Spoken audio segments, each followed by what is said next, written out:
നമ്മളൊക്കെ വീക്കെൻഡിൽ കുട്ടികളുമായി വെളിയിൽ പോകാറുണ്ട്.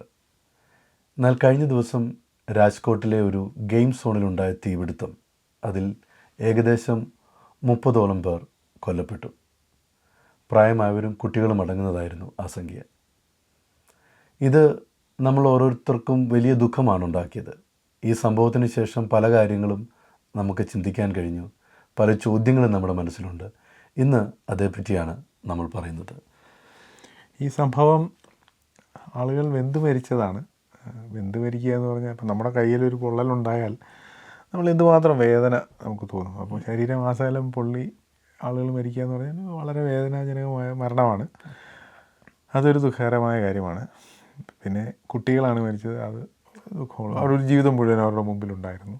ദുഃഖം കൂട്ടി. അതെ, മാതാപിതാക്കളുടെ പ്രതീക്ഷയല്ലേ മക്കൾ വളർന്ന് എന്തെങ്കിലുമൊക്കെ ആയിത്തീരും എന്നുള്ള ആ പ്രതീക്ഷയിലാണ് മാതാപിതാക്കൾ മക്കളെ വളർത്തുന്നത്. അവരുടെ മക്കൾ മരിച്ചു എന്ന് പറയുന്നത് ദുഃഖകരമായൊരു കാര്യമാണ്.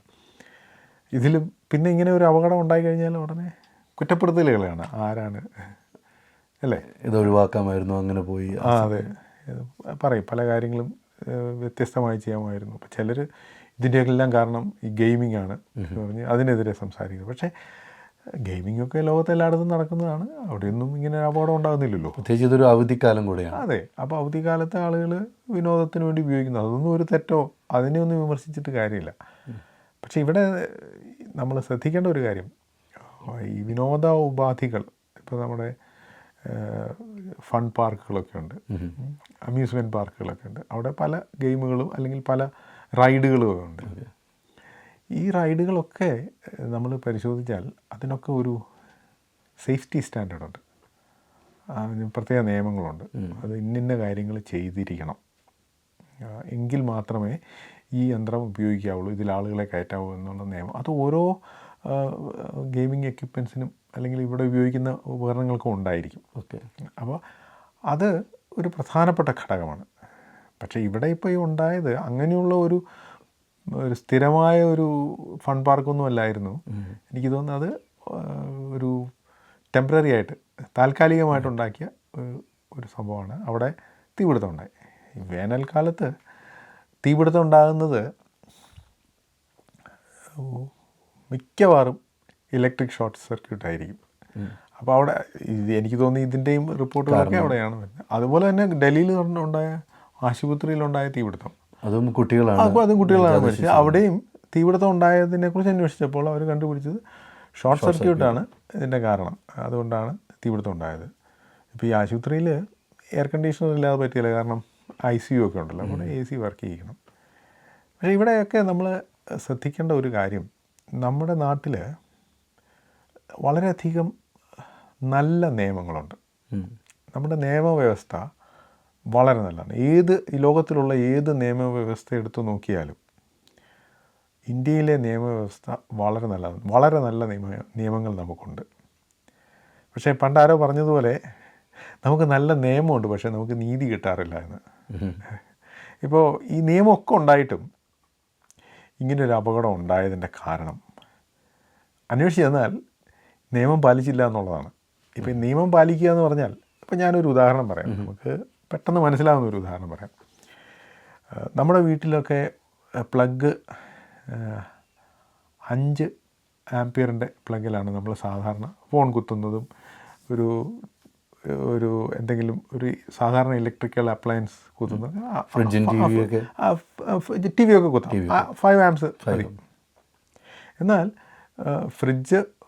ചില ഫ്രിഡ്ജൊന്നും 5 ആംപ്സ് പോരാ.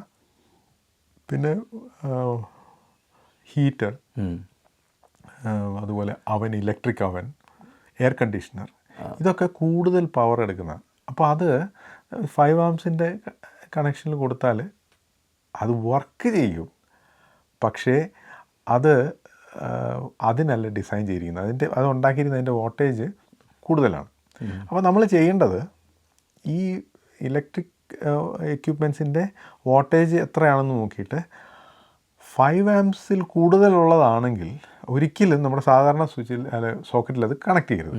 അതിന് ഒരു 5 ആംപ് കണക്ഷൻ, പവർ സോക്കറ്റ് എന്നൊക്കെ പറഞ്ഞ് നമ്മുടെ വീട്ടിൽ ചെയ്തിട്ടുണ്ട്. അത് 15 ആംപ്സിൻ്റെ അല്ലെങ്കിൽ 16 ആംപ്സിൻ്റെ സോക്കറ്റായിരിക്കും. അപ്പോൾ അതിൽ നമ്മൾ അത് കണക്ട് ചെയ്യാവുള്ളൂ. അതാണ് നിയമം. അപ്പോൾ നമ്മൾ ഒരു വയറിങ്ങിന് ലൈസൻസ് എടുക്കുമ്പോൾ തന്നെ ഈ കാര്യങ്ങളൊക്കെ അതിനകത്ത് കാണും, പാലിച്ചിട്ടുണ്ടോ എന്ന് നോക്കണം. അതാണ്. അപ്പോൾ ഇതിന് പ്രത്യേക വെറുതെ ഒരു സോക്കറ്റ് വെച്ചാൽ പോരാ, അതിന് വലിപ്പം കൂടിയ വയർ വേണം, അല്ല ഇതിന് ഗേജ് കൂടിയ വയർ വേണം.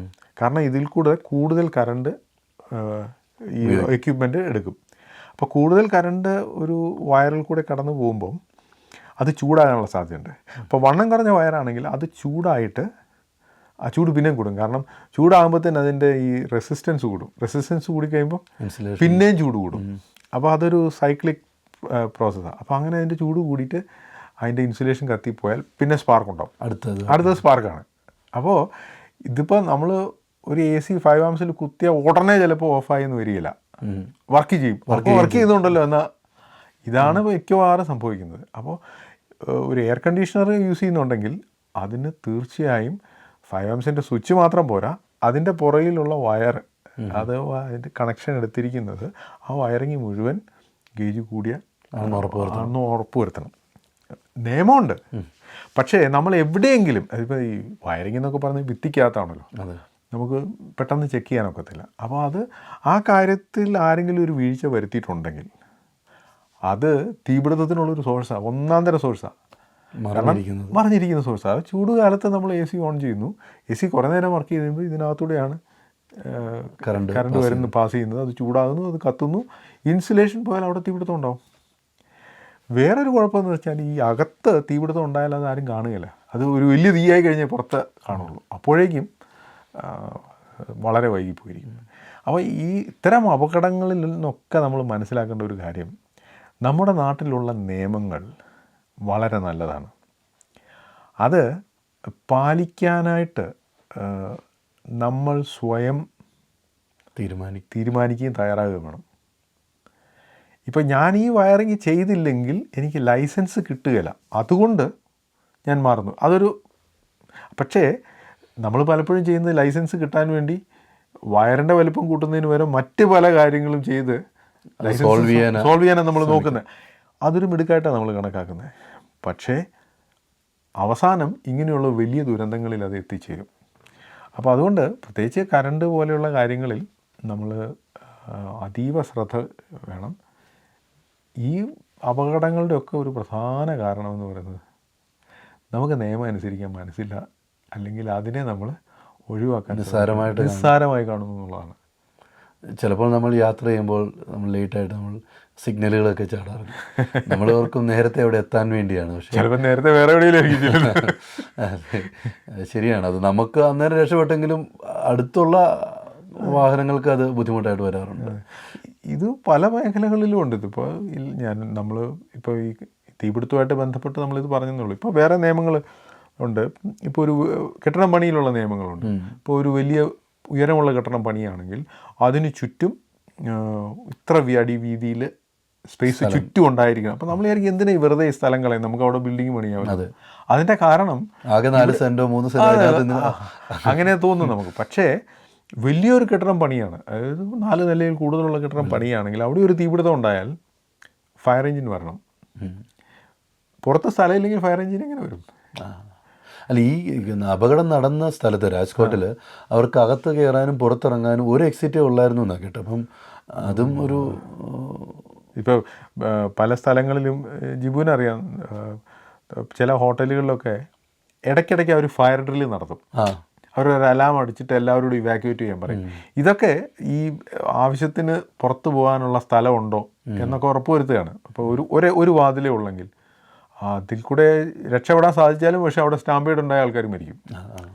ഇതൊക്കെയാണ് ഇങ്ങനെ ഉണ്ടാകുമ്പോൾ വെപ്രാളപ്പെടും ആൾക്കാർക്ക്, എങ്ങനെയും രക്ഷപ്പെടാൻ അവർ തന്നെ ശ്രമിക്കും. അത് അപ്പോൾ നിയമം പാലിക്കപ്പെടേണ്ടതാണ്. നിയമം പാലിച്ചാൽ ഇങ്ങനെയുള്ള അപകടങ്ങളൊക്കെ ഒഴിവാക്കാം. ഈ നിയമം എന്ന് പറയുന്നത് പലരും കരുതുന്നത് ഒരു ബന്ധനമാണെന്നാണ്, അതൊരു സ്വാതന്ത്ര്യമില്ലായ്മയാണെന്നാണ് അവർ കണക്കാക്കുന്നത്. അപ്പോൾ ഈ നിയമം എന്ന് പറഞ്ഞൊരു അതിർത്തിയാണ്, നിങ്ങൾ ഈ അതിർത്തി കടക്കരുത്, അതാണ് നിയമം. ഈ അതിർത്തി വെച്ചിരിക്കുന്നത് നമ്മുടെ സ്വാതന്ത്ര്യം എടുത്ത് കളയാനല്ല, മറിച്ച് നമ്മുടെ സ്വാതന്ത്ര്യം നമുക്ക് ശരിയായ നിലയിൽ ഉപയോഗിക്കാൻ വേണ്ടിയാണ്. ഇപ്പോൾ മുമ്പേ ട്രാഫിക്കിൻ്റെ കാര്യം പറഞ്ഞല്ലോ, റെഡ് ലൈറ്റ് നമുക്ക് സ്പീഡിൽ പോകാനുള്ള ആ സ്വാതന്ത്ര്യം തടയാണെന്ന് നമുക്ക് തോന്നും. നമ്മൾ നിർത്തണമല്ലോ, റെഡ് ലൈറ്റിൽ നമ്മൾ നിർത്തണമല്ലോ.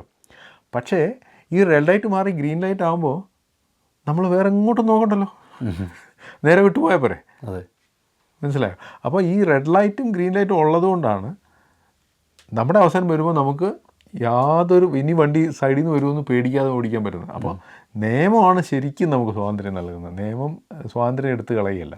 ഓക്കെ.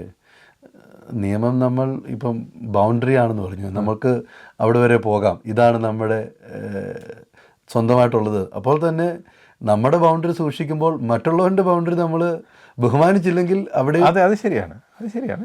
പക്ഷേ അത് ഈ നമ്മുടെ ബൗണ്ടറി നമ്മളെ സംരക്ഷിക്കുന്നു എന്ന് പറയുന്നതിൻ്റെ വേറൊരു ഉദാഹരണമാണ് ഈ നമ്മുടെ അതിർത്തി. നമ്മുടെ അതിർത്തിയിലുള്ള ബൗണ്ടറി അവിടെ മതിലാണ്, അതുകൊണ്ട് എനിക്ക് അങ്ങോട്ടും പോകാൻ പാടില്ലെന്ന് ആരും പറയാറില്ലല്ലോ. ആ അതിർത്തി ആളുകൾ സൂക്ഷിക്കുന്നതുകൊണ്ടല്ലേ, പട്ടാളക്കാർ സൂക്ഷിക്കുന്നതുകൊണ്ടല്ലേ നമുക്കിവിടെ സമാധാനമായിട്ട് ജീവിക്കാൻ പറ്റുന്നത്. ഇല്ലെങ്കിൽ ആരും കയറി എന്തും ചെയ്യുമല്ലോ. അപ്പം അതിർത്തി, നിയമം, പരിധികൾ ആവശ്യമാണ്, നമ്മൾ പാലിക്കുകയും വേണം. തീർച്ചയായിട്ടും ഈ സംഭവം നമ്മെ ഓർപ്പിക്കും. മറ്റു പല നിയമങ്ങളും ഉണ്ട് നമ്മൾ ഓരോ ദൈനംദിന ജീവിതത്തിൽ നമ്മൾ പാലിക്കേണ്ടതായിട്ടുള്ളത്.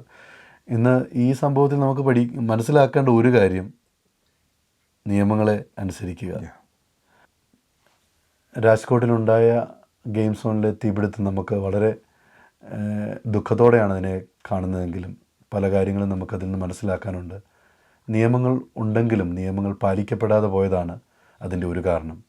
നമുക്കും നിയമങ്ങൾ അനുസരിക്കുവാൻ തയ്യാറാകാം.